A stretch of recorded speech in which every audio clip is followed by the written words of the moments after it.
Bonjour à tous et bienvenue dans une nouvelle émission Culture et Loisirs destinée à vous donner de bonnes idées de sortie ce week-end. Et aujourd'hui, nous allons parler Lego et Playmobil, gastronomie et bande dessinée.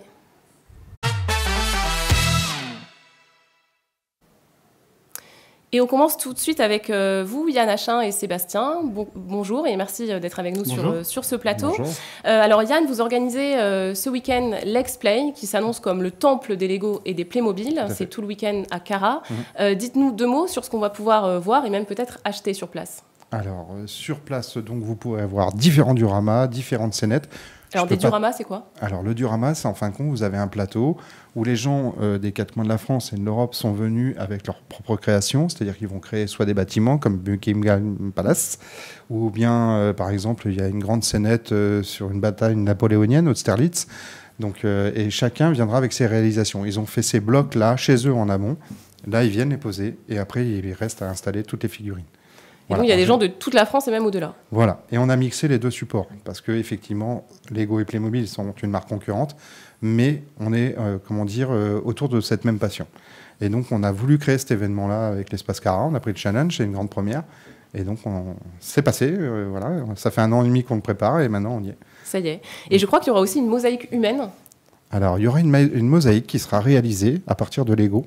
Il y aura à peu près 40 000 briques. Ce sera les spectateurs, les visiteurs, avec parents, enfants qui vont venir, qui vont réaliser un pixel art, donc avec des codes couleurs. Et à partir de là, au fur et à mesure, sur tout le week-end, ça va être étalé, on verra une mosaïque se créer. Je ne peux pas dire ce que c'est, parce que c'est une surprise, et en plus, c'est un petit clin d'œil à la ville d'Angoulême. Et comment ces personnes vont savoir comment créer cette mosaïque? Alors là, tout simplement, ils auront chacun une petite feuille avec le code couleur, un peu avec des numéros, hein, et donc ils vont reproduire ces numéros avec les codes couleurs. Et à partir de là, ça va s'assembler, ça va former un petit losange. D'accord, je ne sais plus combien il y a de briques dessus, à peu près une trentaine. Hein. Et donc, à partir de ce moment-là, au fur et à mesure, on va venir empiler les losanges, ce qui va donner après une image.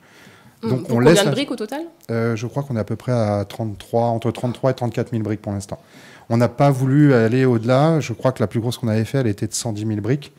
Mais comme là, c'est une première sur l'Espace Cara, on ne sait pas où on va. Donc, je préfère d'abord minimiser et ensuite, on verra par la suite. Si un jour, on se met en accord avec... pourquoi pas le festival de la BD, ça serait super de tenter un record du monde, par exemple. Tout à fait, effectivement. Alors, vous avez participé à l'émission d'M6, Lego Master, à la dernière saison, que vous n'avez malheureusement pas gagné, mais vous êtes quand même allé loin. Et vous êtes venu avec Sébastien, qui a gagné la saison 1, c'est ça? D'ailleurs, vous êtes venu avec la bête. Petit trophée. Qui pèse combien? À peu près 10 kilos. Ouais, quand même. C'est une bonne bête. Je vais reposer. Alors vous êtes de Seine-et-Marne, vous participez aussi ce week-end du coup à l'X-Play. Qu'est-ce que ça vous a apporté cette victoire? De la bienveillance, de la reconnaissance des gens. C'est sympa d'aller dans la rue et les enfants nous reconnaissent. C'est toujours un plaisir. Et puis non, surtout ça nous a permis de rencontrer des gens sympathiques au travers des communautés Lego. Et il y en a beaucoup en France. Oui. Alors, vous êtes tous les deux ce qu'on appelle dans le jargon des AFOL. Alors, moi, j'ai découvert ça en préparant l'émission, des Adult Fan of Lego, pour adultes fans de Lego en français. Oui. D'où vous est venue votre passion à tous les deux? De toute façon, on est comme tous ceux qui sont passionnés de Lego. En fin de compte, ça nous vient depuis notre plus tendre enfance. Hein. Je veux dire, le Lego, ça a 90 ans. Ouais. Donc, ça a traversé toutes les générations. Je veux dire, moi, par exemple, c'est vrai qu'entre 3, 4, 5 ans, on ne s'en rappelle pas vraiment. Moi, comme j'ai dit, et je le dis et je le redis à travers tous les reportages, je veux dire, moi, j'habitais dans la capitale du Lego, puisque à l'époque, en France, il n'y avait qu'une seule usine en France, c'était à Chartres. Et donc, j'habitais à côté. Donc, forcément, déjà, je me rappelle la fusée Ariane devant cette usine. Rêve. Ah ouais. Le rêve, ouais. Et en fin de compte, mon père étant pompier, le premier Papa Noël, c'était une caserne de pompiers. Et donc, est venue après cette passion. Et comme avec mon frère, on a 7 ans d'écart, qui lui aussi est également passionné Lego, il a continué. Et donc, on a créé une collection de Lego. Et à partir d'un moment, à un certain âge, on ne pense plus à jouer au Lego. À 15-16 ans, on pense à autre chose. On est plutôt dans le Dark Age. Et après, on grandit, on vieillit, on a une famille, on a des enfants, on rachète des Lego aux enfants. Et puis, on y replonge. On y replonge dedans. Et pour vous, Sébastien, comment ça s'est fait? Presque pareil. En fait, j'ai joué tout petit, évidemment. J'ai eu une période d'adolescent où on ne fait plus de Lego. Forcément, c'est sale, le Lego, on ne fait pas de Lego. Ouais. Et après, j'ai repris une douzaine d'années seulement en visitant une exposition sur Paris sur la ville et le transport. Et à la fin, il y avait une super maquette Lego. Et là, j'ai eu le déclic. J'ai eu waouh, c'est génial, le Lego a bien changé, les formes, les couleurs. Ouais. Et j'ai repris ça et j'ai créé une association en Seine-et-Marne qui s'appelle Puissance Brique. Et puis voilà, c'est parti. Et un magazine récemment. Exactement, j'ai créé un magazine qui s'appelle Brick Mag, qui est un bimestriel, qui parle de l'actualité Lego, mais pas seulement, elle parle surtout des fans de Lego et de la communauté Lego. Alors, Yann, vous êtes tellement fan que dans votre future maison, vous avez prévu une pièce spécialement dédiée au Lego. Je pense que tous les fans Lego, tous en France, même dans la communauté, on parle de notre Lego Room. C'est-à-dire que c'est un peu notre pièce. Une pièce dédiée, ouais. Voilà. À double clé. Ouais, c'est un double clé. C'est un coffre. D'accord. C'est un coffre au trésor parce qu'effectivement, moi, je vais bientôt avoir 50 ans. Donc, j'ai quand même acheté des Lego qui sont beaucoup plus vieux que moi. D'accord. Et donc, effectivement, c'est un peu comme un coffre-fort. Puis, c'est un peu comme un endroit où on est... Enfin, c'est à nous, c'est notre univers. Et donc, c'est pas là où on vient nous casser les pieds, hein, justement. On est en train de créer nos trucs. On fait des images, enfin, je veux dire, on mesure, parce qu'on prépare en fin de compte des dioramas ou des mocks. Donc ça, vous ne l'aviez pas en termes de... Dites-nous ce que c'est. Alors, en anglais, on dit My Own Creation, donc c'est notre propre création. D'accord. D'accord, donc ça, c'est dans notre jargon à nous de puristes Lego. Et en fin de compte, ce qu'on fait, c'est qu'on prépare nos fameux mocks. Et c'est dans cette Lego Room, c'est le seul endroit où pseudo les enfants ne viennent pas et madame ne vient pas. Mais bon, depuis qu'on a fait Lego Master...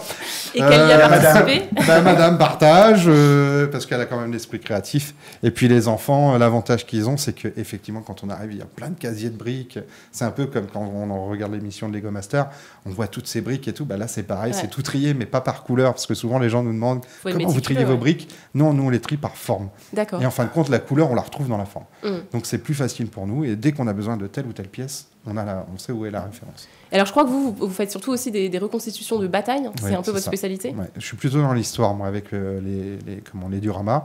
C'est vrai que moi je fais des plateaux, il y a très longtemps que j'en ai pas présenté, parce que je suis plus dans l'organisation actuellement sur les événements. Et donc effectivement, moi j'ai fait une fois avec 5000 figurines sur le plateau, un diorama de la reconstitution de la bataille de Fort Alamo. D'accord. Donc, et j'avais fait tous les Mexicains. Donc, c'était quand même une page d'histoire où justement le Texas a été donné par les Mexicains du fait qu'il y avait eu, je crois, 200 contre 15 ou 20 000 soldats en face. Donc, je trouvais... Et ça n'avait pas été fait encore en Lego. Donc, j'ai créé le monastère où justement la dernière bataille, la dernière cartouche, puisqu'ils sont tous morts. C'est pour ça qu'on leur a donné le Texas d'ailleurs. Et donc, voilà. Et puis, ça me plaît, c'est le côté de l'histoire qui me plaît. D'accord. Voilà. Et votre spécialité, vous, Sébastien ? J'en ai pas. La créativité, je fais pas mal de créations. En ce moment, ma mock du mois, de l'année, on va dire, c'est une grande scène du Far West, route 66, avec la route qui passe, le petit Bagdad Café qui va bien, les petits aliens dans la zone 51, voilà. D'accord. Et alors, est-ce que c'est une passion coûteuse ? Est-ce qu'il faut faire aussi des milliers de kilomètres pour aller chercher des pièces ? Il faut une bonne carte bleue, je le conçois, voire deux. Le problème, c'est que je pense que moi, aujourd'hui, je ne parle plus de chiffres, parce que je pense qu'avec la conjoncture qu'il y a actuellement, c'est très compliqué de parler de ça. Donc, et de donner un chiffre au niveau PQ, enfin au niveau argent, je trouve ça serait déplacé. Donc je préfère dire, voilà, on s'amuse de notre passion. Ouais. Ça nous coûte ce que ça nous coûte, mais tant qu'il y a du plaisir dans notre passion, je veux dire, ça n'a pas de prix. Je suis célibataire, j'ai pas d'enfant, pas de poisson rouge, du coup, tout l'argent va dans les Lego. D'accord. J'ai plus de pouvoir d'achat clé. Et vous aimeriez pouvoir en vivre, parce que pour tous les deux, c'est pas votre métier. Ça reste un objectif de pouvoir vivre de ça ? Souvent, je dis qu'il y a un moment où, moi, ça fait 22 ans que je fais les marchés, ça fait 22 ans que je pose un parasol. Parce que vous vendez des olives, je crois, sur les marchés. Je vends des olives et des tapenades, oui. J'ai fait pas mal des quatre coins de la France. Ça m'a permis de rencontrer les parcs expo, et aujourd'hui, c'est plus facile de discuter avec les parcs expo. Et donc là, ce qui se passe, je suis plus dans l'idée de faire un musée, mais balnéaire, c'est-à-dire du côté de la côte. Parce que vous êtes de Royan, là. Je suis de Royan, oui. Et donc, effectivement, l'idée future, on va dire, je me laisse 10 ans. Et après, voilà. Et alors, Sébastien, avec quoi vous êtes venu à l'Explay à Cara Ma route 66. D'accord. Et puis un joli stand de Brick Mag pour vendre de Brick Mag. Voilà, d'accord. Qui est disponible seulement sur les expositions. C'est bien ce Brick Mag parce qu'en fin de compte, pour les débutants de Lego, dedans, il y a des petites phases techniques. Ah oui. Ouais. Et donc, c'est super pour démarrer des tutoriels. Exactement. Ouais. Donc, voilà. Ok. Et je trouve que c'est très ludique, justement, par rapport aux enfants. Et donc, c'est samedi et dimanche de 10h à 19h, c'est bien ça ? C'est ça, sauf le dimanche, 18h. 18h le dimanche, très bien. Parce qu'après, les gens, il faut qu'ils repartent et reprennent la route. Il y en a qui viennent de... Bah oui, forcément. Il y a plein d'invités, il faut le dire. Parce qu'il y a des Suisses. Oui, il y a plein d'invités. Il y a les Suisses qui arrivent, là, ils sont en avion. Master, saison 1, saison 2. Voilà, j'ai fait venir... Je pense qu'on a réussi à fédérer, nous, sur la saison 3, ce côté où... C'est une grande famille, Lego Master. Ouais. Et puis, je veux dire, on a tous vécu la même épreuve, en quelque sorte. Et donc, moi, sur les expos, j'essaie de fédérer justement que Lego Master continue, même après. Parce que c'est vrai qu'on est pendant un mois dans la lumière. Et puis après, j'ai peur qu'on nous oublie. Donc, on vient avec plaisir. Voilà. Avec Seb, voilà comment on nous confond. Alors, dans le coup, c'est ça vrai, fait un peu Dupont et Dupont pour la BD. Eh ben, on ira voir ça. En tout cas, merci à tous les deux. Est-ce que vous aimez les crêpes? Oui. On adore les crêpes. Et ben, ça tombe bien, puisque c'était la Chandeleur jeudi et qu'on sera sûrement nombreux à faire des crêpes ce week-end. Mais il ne suffit pas de faire des crêpes, il faut encore bien les faire. Et pour ça, les Bretons sont maîtres en la matière. Et donc, on est allé poser la question à Ludovic Tellier, qui est le chef de la crêperie L'Olympia à Cognac, pour savoir comment faire de bonnes crêpes. Il est diplômé de l'école des crêpes de Rennes et originaire de Saint-Malo. Et c'est Julie Desbois qui est allée le rencontrer. Donc on va réaliser une pâte à crêpes aujourd'hui là, et je vais vous montrer une petite astuce pour pas avoir de grumeaux. Alors souvent quand on fait la pâte à crêpes, souvent on met tous les ingrédients, et après on mélange le lait petit à petit, et c'est là que souvent on a des grumeaux. Et en fait ce qu'on va faire, on va travailler avec une masse égale solide plus liquide. Donc je vais rajouter le lait. Et ce qui se passe là, c'est que j'ai autant de solide entre la farine, le sucre, le sel, le lait et les œufs. Et maintenant, je vais pouvoir mélanger. On peut mettre du beurre fondu. On met toujours du beurre, donc on mélange bien. Et est-ce que vous mettez autre chose comme de la bière ou un alcool? Non, on ne baisse pas spécialement de la bière. Des fois, on va mettre du cognac un petit peu ou du Grand Marnier pour donner un peu de goût. On peut la laisser reposer 1 heure à 2 heures au frigo. Et après, vous pouvez l'utiliser. Alors, pour réaliser une galette ou une crêpe, vous avez besoin d'ustensiles. Donc, vous avez besoin du tampon, de la roselle, du billy et bien sûr du saindoux qui permet de ne pas coller sur la billy. En fait, vous allez faire des petits cercles comme ça. Et à chaque fois, vous allez bien venir récupérer la pâte. Et vous tournez tout doucement. On récupère la pâte.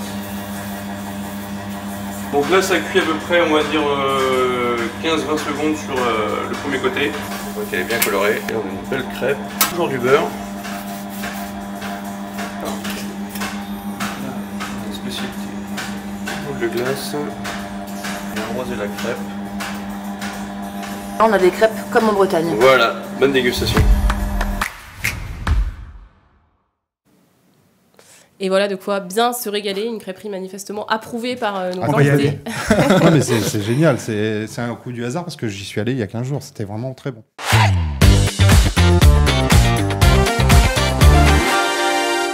Et en dessert pour cette émission, nous allons parler bande dessinée. Merci Marie-Hélène Houck d'être avec nous. Vous êtes directrice conservatrice du musée de la BD à Angoulême. Parce que même si le festival de la bande dessinée est terminé, on peut toujours voir des expos, et notamment l'exposition 1973-2023, 50 ans, 50 œuvres, 50 albums. Alors très simplement d'abord, dites-nous 2 mots sur cette exposition. Oui, d'abord, c'est Anne-Hélène, pas Marie-Hélène. Ah pardon, voilà, oui. Pardon. Effectivement, l'exposition revisite en quelque sorte, par le biais des œuvres de bande dessinée, des auteurs qui ont été primés et des albums qui ont reçu le prix de meilleur album au cours des 5 décennies du festival, donc revisite cette histoire assez palpitante qui débute à Angoulême à la fin de l'année 1973, où des fans de bande dessinée décident de faire un festival semblable à celui de Lucca en Italie, de la ville de Lucques en Italie. Ils vont d'ailleurs se renseigner auprès des gens du festival de Lucques pour savoir comment monter un festival qui a une bonne dimension. Et ils vont ouvrir à la fin janvier 1974 le premier salon de la bande dessinée, qui va avoir tout de suite beaucoup de succès. Alors, ils vont commencer avec toute l'équipe de pilotes, par exemple. C'était GB, Claire Bretéché, Gottlieb, Alexis, etc. Et cette première version, qui reste assez modeste dans l'idée, mais en réalité, qui fédère énormément de gens qui aiment la bande dessinée, qui n'avaient pas de possibilité d'aller se réunir, voir des auteurs, signer des œuvres, rencontrer comme ça ce monde de fans de bande dessinée. Et effectivement, on va jusqu'à l'année dernière, on fait de 2023 parce que c'était cette année, mais on va jusqu'à 2022 pour les prix. Hein. Et ça permet de montrer 55 auteurs Alors, quand on dit 50 ans, en fait, il y a 55 auteurs qui ont reçu des grands prix de la ville d'Angoulême et 72 albums qui ont été primés. Et l'exposition permet de voir une œuvre par auteur, qui n'est, pour montrer, pour incarner l'auteur en quelque sorte. On a une planche tirée de la collection du musée de la bande dessinée. Et il y a 15 planches d'ailleurs parmi toutes ces planches qui sont prêtées par Michel-Édouard Leclerc, puisqu'il a une collection très intéressante également et très riche de planches de bande dessinée, d'œuvres originales. Et puis 72 albums, parce que on voit bien que le festival a longtemps tâtonné pour savoir comment il allait en fait récompenser les albums. Donc il y avait d'un côté l'auteur, le créateur, et d'un autre côté l'ouvrage, puisque la bande dessinée, ça se lit. Il fallait donc parler du très bon livre. Et donner des prix, c'était totalement nouveau pour la bande dessinée. Il y a les grands prix littéraires, les grands prix artistiques, et tout d'un coup, le monde de la bande dessinée se met à donner des prix. Donc en France, c'était du jamais vu. Et est-ce que ces prix sont d'ailleurs un peu prescripteurs pour les maisons d'édition ensuite ? Alors, c'est une bonne question. C'est-à-dire que certainement, ça permet à des maisons d'édition d'être plus attentifs. Mais en général, ce sont déjà des auteurs édités. C'est-à-dire qu'il y a déjà une maison d'édition qui les représente. Mais effectivement, ce serait bien que le festival ait aussi ce côté de signalement en fait, d'auteurs intéressants. Et c'est ce qui se passe un petit peu dans les marges du festival, où on a des auteurs qui sont présents, avec des petites éditions. On a tout un rayon off, par exemple aussi du festival, qui permet de découvrir des auteurs qui peuvent être tout à fait importants. Alors, ça permet aussi d'ausculter la place des femmes dans ce milieu, puisque en 50 ans, seulement 9 femmes ont été récompensées, dont Florence Sesta, qui était sur ce plateau il y a encore quelques jours. Quelle place leur donne cette expo ? Et puis, surtout, qu'est-ce que le festival leur a apporté à ces femmes récompensées ? C'est une bonne question. Tout à l'heure, madame n'avait pas le droit de rentrer dans la salle de Lego. Si c'est la salle de madame, monsieur ne rentre pas, bien entendu. Évidemment. Voilà. Alors, dans le monde de la bande dessinée, ce qui est intéressant, c'est qu'au cours de ces 50 ans, sur ces 55 prix grand auteur et 72 albums de bande dessinée, il n'y a que 9 femmes. Ouais. Qui ont été récompensées. Donc, ça, quand même, ça pose vraiment la question de la manière dont on ouvre la voie, parce qu'il y a des femmes dans la bande dessinée, c'est pas comme s'il n'y en avait pas. Donc l'écoute qu'on leur accorde, la place qu'on leur donne, c'est vraiment intéressant de voir quand dans les décisions finales des prix, on a du mal à se décider pour des femmes. Et puis quand on le fait, c'est un peu pour dire ah ouais, il faudrait quand même qu'il y ait une femme qui soit prise, parce que voilà. Mais on a Claire Bretéché, Annie Götzinger a été la première, ensuite Claire Bretéché, Florence Sestac en 2000 par exemple, et puis on a Julie Doucet, Rumiko Takahashi, et puis on a... Il reste encore du chemin à parcourir, manifestement. Et il reste énormément de chemin à parcourir, et les filles d'ailleurs le disent dans la bande dessinée. On en est aussi conscient au musée, dans le choix des collections, par exemple, où on réoriente, actuellement je réoriente les acquisitions pour que nous puissions davantage rendre compte de la présence des femmes dans la bande dessinée. Ça ne doit pas rester de l'anecdotique, parce que ce n'est pas anecdotique. Et quels sont, vous, vos auteurs ou autrices préférés ? Alors, j'aime beaucoup Florence Sestac, que je trouve très très drôle, et je pense qu'il garde une fraîcheur immense. Catherine Meurice, bien entendu. Et quand on va sur les auteurs, c'était Will Eisner, Harvey Kurtzman, les oldies but goldies, comme on dit, c'est-à-dire les bonnes références. Franquin, magnifique, Gottlieb, auquel j'ai consacré une exposition quand je travaillais dans une autre institution à Paris en 2014. On a un grand scénariste tel que Goscinny, qui reste avec Uderzo, le créateur ultra, enfin l'exemple même du créateur parfait, du scénariste parfait. Et puis, on va avoir dans les auteurs contemporains, Philippe Dupuis, Kiehlhofer. J'aime beaucoup ce que fait Françoise Keuten parce qu'il y a quelque chose, il y a une dimension extraordinaire. Moebius, qu'il s'agisse de Jean Giraud ou Moebius, les œuvres sont superbes. Et ce serait très difficile j'en oublie certainement, je ne vais pas prétendre sur les 55 que nous listons, vous dire qu'ils sont tous... Même vous n'avez pas tout lu, rassurez-vous. Ah non, puis je suis pas une spécialiste en fait de la bande dessinée. J'ai toujours dit que je ne l'étais pas. Je suis une spécialiste de l'image, de l'histoire de l'image et de la culture populaire. Et la bande dessinée en fait partie, et je m'y intéresse, et j'aime beaucoup la bande dessinée. Mon héros préféré quand même, c'est Corto Maltese. Ça reste vraiment le grand romantique. Et donc, qu'on soit des filles ou des garçons. Je pense que ça reste quand même la grande figure le beau gosse. mythique vraiment qui déclenche des univers de rêve extraordinaires. Et alors, quelles autres expositions vous pouvez nous conseiller Alors, nous avons au musée une exposition qui s'appelle Rock Pop Wiz sur les liens de la bande dessinée, des auteurs de bande dessinée avec la musique, notamment à partir de la fin des années 60, fin des années 50. Si on voit un peu la genèse de l'émergence de la contre-culture musicale et de la contre-culture de la bande dessinée, parce que la bande dessinée est présente et la musique, je dirais, populaire est présente, mais ce sont ces deux courants qui vont se rencontrer et qui vont donner des étincelles, en quelque sorte, en termes de créativité graphique, de créativité, je dirais, psychédélique également. Et on a des auteurs qui ont excellé à retracer le parcours de grandes stars et grands créateurs musiciens. Et puis, on a aussi des auteurs qui reviennent aujourd'hui beaucoup sur les biographies de grands musiciens et qui racontent leur lien à la musique. Luz, par exemple, qui, dans ses carnets, dessine les concerts sur le vif. C'est un témoignage assez extraordinaire d'un spectacle qui se pose en quelque sorte en concurrence au film ou à la vidéo qu'on pourrait faire d'un concert, avoir quelqu'un qui dessine, comme le faisait Cabu d'ailleurs.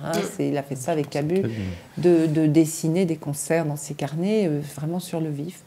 Et puis on a des grandes fresques musicales qui sont évoquées par le dessin, et je pense que beaucoup d'auteurs de BD aussi aujourd'hui touchent à la musique. C'est-à-dire que soit compose, par exemple, Philippe Dupuis travaille avec Dominique A. Vous avez Berberian, Luz qui s'intéressent à la musique ou qui en font directement, qui ont carrément des groupes. Robert Crumb, par exemple, jouait du banjo. Lui, il aime le blues. Il n'aime pas le rock. Et il aime le blues. Il joue du banjo. Et Johann Sfar, je le sais, à un moment, s'intéressait beaucoup au banjo également. Aurait voulu en faire un peu plus. Voilà, donc il y a des amours de musique qui aujourd'hui rentrent presque dans l'univers du créateur de BD en même temps que le dessin. Et peut-être un partenariat avec des Lego l'an prochain, puisque manifestement, on a aussi un fan de bande dessinée. Mais en fait, c'est vraiment intéressant de les entendre parler de ces univers architecturaux, comme les constructions de Buckingham Palace ou d'autres lieux, parce qu'effectivement, la bande dessinée donne lieu à des mises en scène, vraiment des mises en volume, et ça pourrait parfaitement s'incarner avec certains héros de bande dessinée. On peut construire aujourd'hui, avec les Lego, on peut construire des figures très intéressantes. Moi, ce que je vois surtout, c'est que, en fin de compte, vous parlez de la BD, du festival de la BD, de votre musée, de ce que vous représentez. Et en fin de compte, vous avez le même discours que nous, les passionnés de notre univers à nous. C'est-à-dire que nous, on parle du Lego comme une passion à part entière. Vous parlez de la BD. Les gens qui aiment l'autre support de jouer Playmobil, c'est pareil. Ils parlent le même discours. Et en fin de compte, quand on fait la jonction de tous ces univers, voilà, si on peut s'amuser et continuer à rester dans notre bulle avec cette passion, il faut surtout s'amuser. Oui, c'est surtout la culture, c'est pas quelque chose qui doit être triste. La culture, ça peut être quelque chose d'heureux, de rigolo même, de grand public. De grand public. Ça se fait en famille avec. On peut venir au musée de la bande dessinée en famille et on peut aller. Également, c'est ce que je vais sur l'exposition. Je pense qu'il peut y avoir un lien entre les crêpes et la bande dessinée. Ils m'ont prévu mon week-end. Eh bien, super, un parfait week-end. Merci beaucoup. Et on va terminer cette émission par 3 bonnes idées de sortie. Alors d'abord, une chouette activité pour les enfants dès 6 ans à Ruffec demain, c'est à la Canopée. On s'initie à l'art de la marionnette. C'est proposé par la compagnie L'Aurore qui donne aussi une représentation ce soir. Et rendez-vous demain à 10h, de 10h à midi, et c'est gratuit. Samedi soir, si vous aimez la musique, il faut aller à Champigny pour une soirée rock notamment. Et également, il y aura le duo Alexis Charrier et Jean-Noël Godard, les locaux de l'étape. Ça coûte 6 € et c'est à partir de 18h. Et enfin, dimanche, le gymnase du lycée Albert Grégoire à Soyaux accueille une bourse d'échange automoto de 8h à 18h, le lieu idéal pour trouver des pièces manquantes pour rénover vos anciens véhicules.